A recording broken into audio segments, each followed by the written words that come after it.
bonjour à tous et merci de nous retrouver pour le dernier numéro de cette première semaine de la revue des Unes qu'on ouvre avec l'Expression qui s'intéresse à sa une de ce jour à la présence du chef de l'État Alassane Ouattara en Arabie Saoudite. Eh bien, le président de la République s'y trouve dans le cadre du premier sommet Arabie Saoudite-Afrique qui se tient ce vendredi à Riyad, la capitale du Royaume.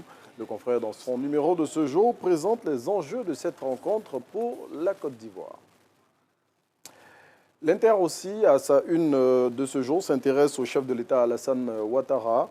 Selon le confrère, le congrès extraordinaire du PDCI-RDA du 16 décembre 2023, au cours duquel le nouveau président du parti sera désigné, représente de gros enjeux pour le numéro 1 ivoirien. Pour lui, au-delà des luttes intestines qu'il suscite, ce congrès sera suivi de très près par le RHDP et le PPACI qui espèrent tous deux une alliance avec le PDCI-RDA pour l'élection présidentielle de 2025.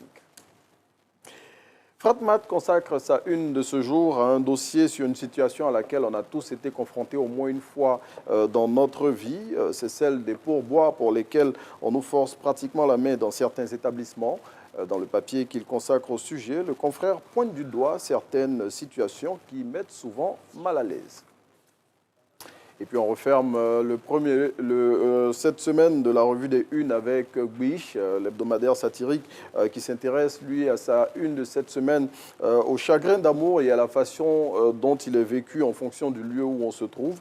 Eh bien, en illustration, le confrère nous présente deux tableaux. Sur le premier, on voit trois Africains qui sont dans un bistrot avec des bouteilles d'alcool. Bon, on imagine que ce sont des Ivoiriens et deux parmi eux consolent un dont la compagne est partie. Et sur l'autre tableau, on voit deux Occidentaux, un psychologue et son patient, et le patient qui explique au psychologue que sa compagne est partie. Et si vous remarquez bien, à côté du patient qui est couché, il y a une arme à côté de lui. Bon, comme pour nous dire qu'en fonction du lieu où on se trouve, eh bien, le chagrin d'amour, il est vécu différemment. Bon, c'est ce que nous dit Biche. Voilà, c'est ici qu'on s'arrête, Antoine.